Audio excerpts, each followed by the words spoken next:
காவடிகள் தணிகை வேலன் அவன் சந்நிதி தேடி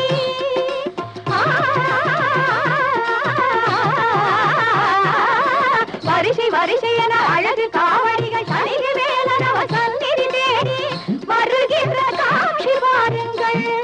இந்த ஆனந்தமெல்லாம் எதிலுண்டு சாட்சி கூறுங்கள்.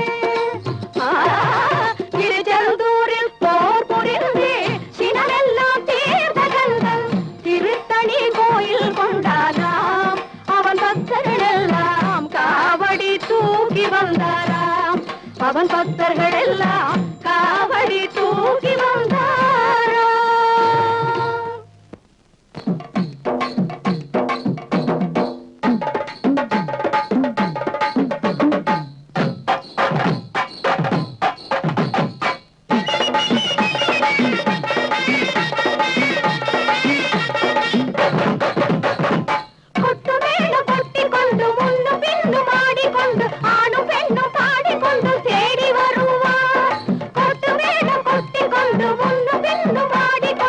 ஆணும் பெண்ணும் பாடிக்கொண்டு தேடி வருவார். இங்கே ஆணும் பெண்ணும்